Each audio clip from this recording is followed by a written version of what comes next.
விவோஸ், இன்னைக்கான கார்த்தி ரேவதி சீரியல் ரொம்பவே அதிரடியாகவும் பரபரப்பாகவும் போயிட்டுருக்கு. நம்ம சாமுண்டீஸ்வரியோட முடிவை தாங்க இன்றைக்கி பார்க்க போகிறோம். நம்ம ரேவதி என்னெல்லாம் பண்ண போகிறாங்க, நம்ம சாமுண்டீஸ்வரி அதுக்கான பதிலை என்ன சொல்ல போகிறாங்க, நம்ம ரேவதி எடுத்துகிட்டு போயிட்டு எப்படியோ அந்த ஃபோட்டோவை காட்ட தான் போகிறாங்க. நம்ம சாமுண்டீஸ்வரி கிட்ட எதிர்த்து பேச தான் போகிறாங்க. அதை பற்றி தான் இந்த வீடியோக்குள்ளே பார்க்க போகிறோம். வீடியோவை ஸ்கிப் பண்ணாமல் பாருங்கள். வாங்க வீடியோக்குள்ளே போகலாம். இந்த பக்கம் பார்த்தீங்கன்னா நம்ம ரேவதிக்கு ஒரு குழப்பம் ஏற்பட்டதுனால நம்ம ரேவதி பார்த்தீங்கன்னா ஃபோட்டோ கடையில் ஏறி இறங்குறாங்க. அந்த இடத்துல எனக்கு கல்யாணம் ஆயிடுச்சா அப்படின்னு சொல்லிட்டு கேட்குறாங்க. அந்த இடத்துல ஃபோட்டோக்கார் சொல்கிறாங்க, ஆமாம் உங்களோட ஃபோட்டோ இதில் இருக்குது, நீங்கள் பார்த்துக்கோங்க மேம் அப்படின்னு சொல்லிட்டு சொல்கிறாங்க. ஆனால் அந்த இடத்துல ரொம்பவே ஆர்வத்தோட வேறு ஏதாவது ஃபோட்டோ இருக்கா, கணவரோட ஃபோட்டோ இருக்கான்னு பார்க்குறதுக்கு போகிறாங்க. ஆனால் அந்த இடத்துல அந்த ஃபோட்டோவை நம்ம சாமுண்டீஸ்வரி ரொம்பவே கிளவராக எல்லா ஆதாரத்தையும் அழைச்சி வச்சுருக்காங்க. அப்புறம் நம்ம மண்டபத்தில் நம்ம ரேவதிக்கு அவங்களோட உள்ளுணர்வு சொல்லுது, இந்த மண்டபத்தில் தான் அவங்களுக்கு கல்யாணம் ஆச்சுன்ட்டு. ஆனால் கடைசியாக விசாரிக்கிற மண்டபத்தில் அப்படி எதுவுமே நடக்கல அப்படின்னு சொல்லிடுறாங்க. ஆனால் நம்ம ரேவதிக்கு அது ஒரு சந்தேகமாகவே இருக்குது. இல்லை என் மனசில் பட்டாலே ஏதோ ஒரு விஷயம் இது தப்பாக இருக்குது அப்படின்ட்டு நம்ம ரேவதி நினைக்கிறாங்க. ஆனாலுமே எல்லா இடத்துலையுமே போகிற இடத்துலையுமே எல்லாமே ஒரு கதவு அடைக்கப்பட்ட மாதிரியே இருக்குது, என்னடா இது அப்படின்னு சொல்லிட்டு நம்ம ரேவதிக்கு ரொம்பவே குழப்பமாக இருக்குது அந்த இடத்துல. கடைசியாக நம்ம ரேவதி என்ன பண்ணுவாங்க, நம்ம கார்த்திக்கு தான் ஃபோன் பண்ணுறாங்க. கார்த்திக்கு ஃபோன் பண்ணி மாமா எங்கே இருக்கீங்க அப்படின்றாங்க. நான் கோயிலில் தான் ரேவதி இருக்கேன். சரி மாமா நான் வரேன் அப்படின்னு சொல்லிட்டு நம்ம கார்த்தியை பார்க்கறதுக்கு ரேவதி அங்கே போகிறாங்க. அங்கே போனதுமே நம்ம ரேவதியோட முகத்தை கார்த்தி பார்க்குறாங்க. என்ன ரேவதி ஒரு மாதிரியா இருக்க? இல்லை மாமா எனக்கு ஒரு மாதிரி டென்ஷனாகவே இருக்குது. எதனால் அப்படின்றாங்க. அதுக்குள்ளே ஊர் மக்கள் எல்லாரும் வந்துடுறாங்க. வந்துட்டு அங்கே இருக்கிறவங்க நவதானியத்தை எடுத்துகிட்டு தர முடியுமாப்பா அப்படின்னு கேட்குறாங்க. இருங்க காரில் இருக்குது அப்படின்னு சொல்கிறாங்க. உடனே ரேவதி சொல்கிறாங்க, இருங்க மாமா நான் எடுத்து கொடுக்குறேன் அப்படின்னு சொல்லிட்டு நம்ம ரேவதி அங்கே போகிறாங்க. அங்கே போயிட்டு அந்த நவதானியத்தை எடுத்து அந்த பெரியவர்கிட்ட கொடுத்துட்றாங்க. அதுக்கப்புறம் அந்த கார் சீட்லேருந்து ஒரு பர்ஸ் விழுது. அந்த பர்ஸில் இருக்கிற ஃபோட்டோ கீழே விழுந்ததை பார்த்த ரேவதி அந்த ஃபோட்டோவை எடுத்து பார்க்கும்போது அதுக்கு மேலே ஒரு ஏடிஎம் கார்டு இருக்குது. அந்த ஏடிஎம் கார்டை எடுக்கிறதுக்குள்ளே எவ்வளோ ஒரு பெரிய சஸ்பென்ஸ் கொடுக்குறாங்க தெரியுங்களா?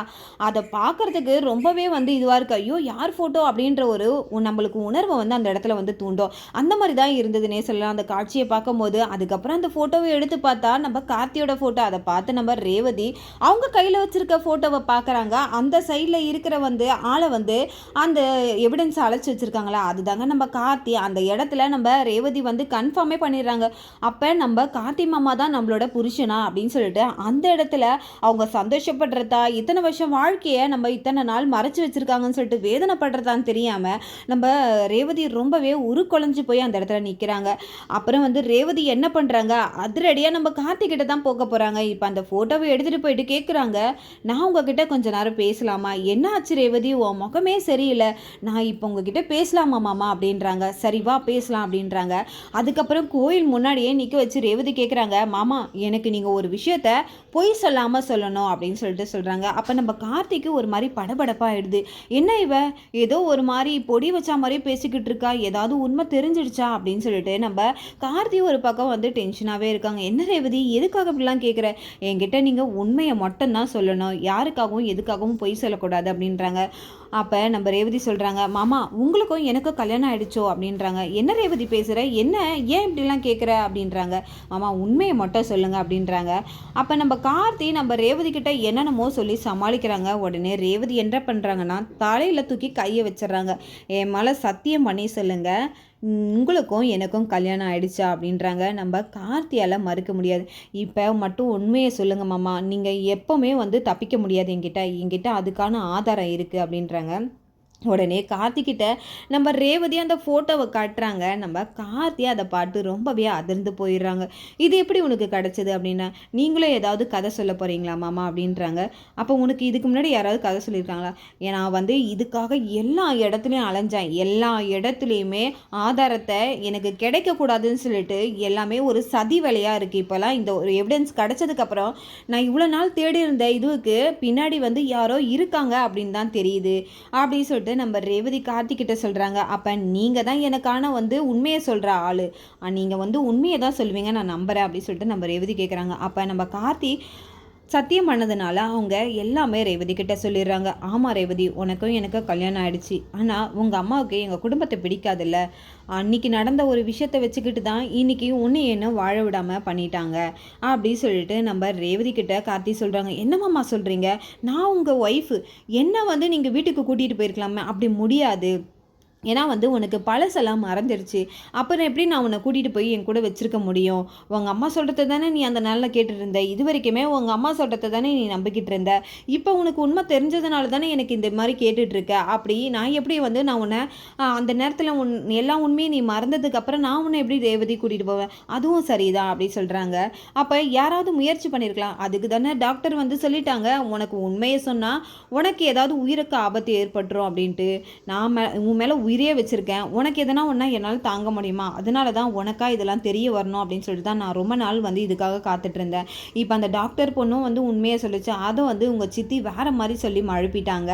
இப்போ நான் உங்கள் வீட்டுக்கு இதை பற்றி சொல்கிறதுக்கு தான் வந்தேன். ஆனால் அத்தை வந்து என்கிட்ட சொல்லிட்டாங்க திட்டவட்டமாக, நீ மட்டும் ரேவதி கிட்ட போயிட்டு இந்த உண்மையை சொன்னீன்னா உங்கள் மாமாவை நீ கையோட கூட்டிகிட்டு போயிடு, இந்த தாலியை அறுத்து நான் உன் கையில் கொடுத்துருவேன்னு சொன்னேன். அப்படி இருக்கும் போது என்னோட மாமாவோட வாழ்க்கை போகிறத என்னால் பார்த்துக்கிட்டு இருக்க முடியுமா?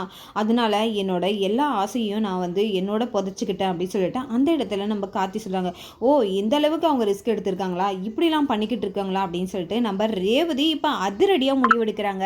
நம்ம கார்த்தியை கூட்டிகிட்டு போகிறாங்க கையை பிடிச்சி. அந்த இடத்துல நம்ம சாமுண்டீஸ்வரி பார்த்துட்டு ரொம்பவே அதிர்ச்சி ஆகுறாங்க. என்னக்கா கையெல்லாம் பிடிச்சிக்கிட்டு வரா, நான் இவளுக்கு ஏதாவது உண்மை தெரிஞ்சிடுச்சா அப்படின்னு தெரியலன்னு சொல்லிட்டு நம்ம சந்திரா வந்து கேட்குறாங்க. அதுக்கெலாம் வாய்ப்பே கிடையாது. அவ்வளோ சீக்கிரம்லாம் இவன் போய் சொல்ல மாட்டான், ஏதோ காரணமாக இருக்கும் அப்படின்னு சொல்லிட்டு நம்ம சாமுண்டீஸ்வரி ரொம்பவே வந்து கேஷுவலாக இருக்காங்க. நம்ம ரேவதி கையில் இருக்கிற ஃபோட்டோவை அப்படியே சாமுண்டீஸ்வரி கிட்ட காட்டுறாங்க. சாமுண்டீஸ்வரி அப்படியே ஷாக் ஆகிடுறாங்க. சந்திரகலாவும் அப்படியே ஷாக் ஆகிடுறாங்க. என்ன ரேவதி, இந்த மாதிரி ஃபோட்டோவை யார் உருவாகினது? போதும் நிறுத்துங்கம்மா, உங்களோட நடிப்பை இதோட உங்களோட நிறுத்திக்கங்க. நான் எங்கே போயிட்டு எல்லாருக்கிட்டையும் ஆதாரத்தை எப்படியாவது எடுத்துகிட்டு போகிறேன் அப்படின்னு சொல்லிட்டு நான் போகிற இடத்துல எல்லாத்துலேயுமே எவிடன்ஸை நீங்கள் அழைச்சி வச்சது எனக்கு தெரியாதுன்னு நினச்சிக்கிட்டு இருக்கீங்களா அப்படின்னு சொல்லிட்டு நம்ம ரேவதி அதிரடியாக பேசுகிறாங்க. இதை கேட்ட சாமுண்டீஸ்வரி, என்ன ரேவதி சொல்கிறேன், நீ சொல்கிறதே எனக்கு புரியல. நீங்கள் நடிக்கிறீங்கன்னு நல்லா தெரியுது, ஆனால் இந்த அளவுக்கு நடிப்பீங்கன்ட்டு எனக்கு தெரியவே தெரியாதுமா அப்படின்னு சொல்கிறாங்க. போதும், என்னோட புருஷன் கார்த்தி மாமா தான்றதை எல்லா உண்மையை நான் தெரிஞ்சுக்கிட்டேன். நீங்கள் எங்கே தான் ஆதாரத்தை அழைச்சி வச்சாலும் கடவுள் இருக்காண்டா குமார் அப்படின்ற மாதிரி நம்ம ரேவதி சொல்கிறாங்க. எந்த இடத்துலையுமே கடவுள் இருக்காருல்ல, அதை நான் இன்னைக்கு நம்புறேம்மா அப்படின்னு சொல்லிட்டு நம்ம கார்த்தி தான் நம்ம புருஷன் அப்படின்றத நம்ம சாமுண்டீஸ்வரி கிட்ட அதிரடியாக ஓப்பனாக சொல்கிறாங்க. இப்போ ரேவதி கேட்குறாங்க, இதுக்கு மேலேயாச்சும் உண்மையை சொல்லுவீங்களா, இல்லை வேற ஏதாவது கதையை வந்து சொல்லி என்னை வந்து பைத்தியமாக்கிடுவீங்களா அப்படின்னு சொல்லிட்டு நம்ம ரேவதி கேட்க உடனே சாமுண்டீஸ்வரி சொல்கிறாங்க. ஆமாம், உன்னோட புருஷன் அவன் தான். இப்போ என்ன அதுக்கு? அவன் கூட உன்னை நான் வாழ வைக்க மாட்டேன். இது என்னோட ரொம்ப வருஷம் பகை. அந்த குடும்பத்தோட நான் வந்து ஒட்டும் இருக்கக்கூடாது, உறவும் இருக்கக்கூடாதுன்னு நினைக்கிறேன். அதனால தான் அந்த குடும்பத்தோட உன்னை வந்து நான் இது பண்ணக்கூடாது. இதுக்கு முன்னாடி அவன் வேறு யாரோன்றத தெரிஞ்சதுனால தான் உனக்கு அவனை கல்யாணம் பண்ணி வச்சேன். என்னைக்கு அந்த ராஜசதிபதியோட பேரன் அப்படின்னு தெரிஞ்சதோ அன்னியோட உன்னை அவன்கிட்டேருந்து பிரிக்கணும்னு நினச்சேன். ஆனால் கடவுளாக பார்த்து உன்னோட ஞாபகத்தெல்லாம் எடுத்துக்கிட்டாரு.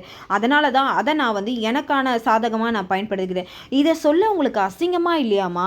என் புருஷன் உயிரோடு இருக்கும் போது எனக்கு வேற ஒருத்தன் கல்யாணம் பண்ணி வைக்கணும்னு நினச்சிங்களேன். எனக்கு இதெல்லாம் கேட்க அருவருப்பாக இருக்குமா. நீங்கள் இப்படி ஒரு காரியத்தை செய்வீங்கன்ட்டு நான் நினச்சி கூட பார்க்கல அப்படின்னு சொல்லிட்டு நம்ம ரேவதி பேசுகிறத கேட்டு நம்ம ரோகிணி எல்லாருமே வந்து அப்படியே அதிர்ச்சி ஆயிடுறாங்க. ஒரு பக்கம் நம்ம ரோகிணிக்கும் மயிலுக்கும் நம்ம ரேவதிக்கும் உண்மை தெரிஞ்சிடுச்சுன்னு சொல்லிட்டு எல்லாருமே சந்தோஷப்பட்டுக்கிட்டு இருக்காங்க. இந்த பக்கம் சாமுண்டீஸ்வரி சொல்கிறாங்க, நீ அவன் கூட சேர்ந்து வாழக்கூடாது, நான் வாழவும் விட மாட்டேன் அப்படின்னு சொல்லும் போது, இது என்னுடைய வாழ்க்கை, நான் வாழ்வேன், நீங்கள் வந்து எனக்கு வந்து எந்த உரிமையும் வந்து சொல்லக்கூடாது, எந்த தடங்களும் நீங்கள் சொல்லக்கூடாது அப்படின்னு சொல்லிட்டு நம்ம ரேவதியை அதிரடியாக நம்ம சாமுண்டீஸ்வரி கிட்ட பேசிக்கிட்டு இருக்காங்க. ரேவதி, அம்மா சொல்கிறத கேட்பியா? அம்மா, நீங்கள் சொன்னது கேட்டதெல்லாம் போதும், நீங்கள் வந்து அடிக்கடிக்கு பிளாக்மெயில் ஆமாம், நீங்கள் சொன்னீங்களாமே அப்பாவை என்கிட்ட உண்மையை சொல்லிட்டா அப்பாவை நீங்கள் கையோட கூட்டிகிட்டு போக சொன்னீங்களாமே. தாராளமாக நாங்கள் கூட்டிகிட்டு போகிறோமா. உங்களோட கண்ட்ரோலில் இந்த மாதிரி ஒரு வாழ்க்கையை வாழ்கிறதுக்கு நாங்கள் சந்தோஷமாக என்னோட மாமா கூட நான் வாழ்ந்த மாதிரியே இருக்கோம், அப்பாவுக்கு அவங்க அம்மா கூட சந்தோஷமாக இருந்த மாதிரியே இருக்கும். நாங்கள் எல்லாருமே போயிடுறோம், நீங்கள் யார் கூட இருந்து சந்தோஷமாக இருக்கீங்கன்னு நாங்களும் பார்க்குறோம் அப்படின்னு சொல்லிட்டு நம்ம ரேவதி சும்மா நச்சுன்னு அந்த இடத்துல பேசுகிறாங்க. இதை பார்த்த சாமுண்டீஸ்வரி ரொம்பவே அதிர்ந்து போயிடுறாங்கன்னே சொல்லலாம். இதோட பார்த்தீங்கன்னா என்னோட ரிவ்யூ முடியுது. நாளைக்கான ரிவ்யூவில் என்னெல்லாம் நம்ம ரேவதி பண்ணுறாங்க, நம்ம சாமுண்டீஸ்வரி இதுக்கான முடிவை என்ன எடுக்கிறாங்கன்றதை நம்ம பொறுத்திருந்து பார்க்க. பிடிச்சிருந்தா என்னோட ரிவ்யூ உங்களோட கமெண்ட்களை என்னோட கமெண்ட் பாக்ஸில் தெரிவிங்க. வீடியோ பார்த்துட்டு இருக்கவங்க எல்லாருமே என்னோட சேனலுக்கு சப்போர்ட் பண்ணுங்கள். தேங்க்யூ.